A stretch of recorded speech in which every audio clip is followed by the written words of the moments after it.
అందరికీ నమస్కారం. మాటే మంత్రము ఛానల్కి స్వాగతం. ఇవాల్టి మన వీడియోలో దేవుడికి పెట్టిన పువ్వులని ఎప్పుడు తీయాలి, తీసిన తర్వాత ఆ పువ్వులు ఏం చేయాలి, ఒకవేళ అలా వాడిపోయిన పువ్వులను గనక దేవుడి దగ్గర అలాగే వదిలేస్తే ఎలాంటి సమస్యలు వస్తాయి అనే విషయాలను ఇప్పుడు మనం తెలుసుకుందాం.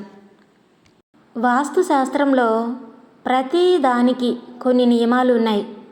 అందులో పుష్పాలకు సంబంధించి కొన్ని ముఖ్యమైన నియమాలు పేర్కొన్నాయి. వీటిని నిర్లక్ష్యం చేస్తే ఇంట్లో ప్రతికూల పరిస్థితులు ఏర్పడే అవకాశాలు ఉన్నాయని వాస్తుశాస్త్ర నిపుణులు తెలుపుతున్నారు. హిందూ ఆచారం ప్రకారం ప్రతి పుష్పాన్ని పూజా కార్యక్రమంలో వినియోగించుకోవచ్చు. ఇంట్లో వివాహం జరిగినా, గృహప్రవేశం జరిగినా, ఏదైనా పూజాది కార్యక్రమాలు జరిగినా అన్నింటిలోనూ తాజా పుష్పాలను వాడుతూ ఉంటారు. కానీ వాస్తు నిపుణుల అభిప్రాయం ప్రకారం పూజలో వాడే పువ్వులు దేవునికి సమర్పించిన వెంటనే తొలగించాలి. ఎండిన పువ్వులు ఇంట్లో ప్రతికూలతను సూచిస్తాయని శాస్త్ర నిపుణులు పేర్కొన్నారు. అంతేకాకుండా ఇది ఇంటి వాతావరణాన్ని పాడు చేస్తుందని నిపుణులు భావిస్తున్నారు. కుటుంబంలో తగాదాలు, గొడవలు మొదలవుతాయని నిపుణులు తెలుపుతున్నారు. అందుకే ఆ దేవునికి పెట్టిన పువ్వులని ఎండిపోక ముందే దేవుని పటాల నుంచి తొలగించాలి. ఎండిన పువ్వులు మృతదేహాల వంటివి. వాస్తుశాస్త్ర ప్రకారం ఇంట్లో ఉంచిన ఎండిన పువ్వులు మృతదేహంగా శాస్త్రంలో భావిస్తారు.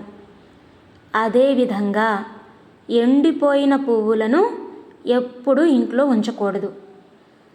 దేవుడికి సమర్పించే తాజా పుష్పాలన్నీ కూడా పవిత్రంగా మారతాయని గ్రంథాలలో పేర్కొంది.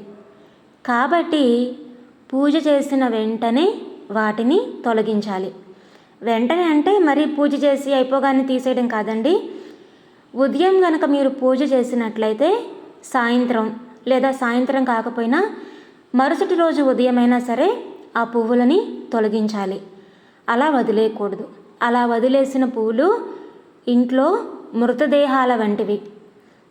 ఈ శాస్త్రాల ప్రకారం వాటిని సకాలంలో తొలగించకపోతే చండాలి, చందాంసు, విశ్వకసేన్ వంటి ప్రతికూల శక్తులు మన ఇంట్లో మొదలవుతాయి. మరి అలా తీసేసిన పువ్వుల్ని, ఆ పూజ నుంచి తీసివేసిన పువ్వులని ఏం చేయాలి?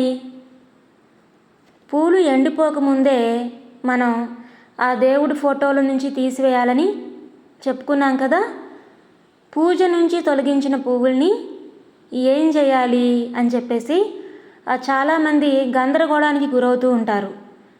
ఈ ఎండిపోయిన ఈ పూజ పువ్వులని నీటిలో లేదా నదిలో వేయాలి.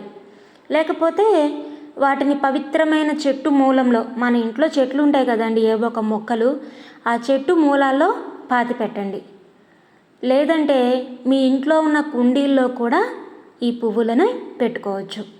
నదులు అవి ఇవి అన్నారు కదా అని చెప్పేసి ప్రతి ఊర్లో నదులు ఉండాలని లేదు కదా అండి.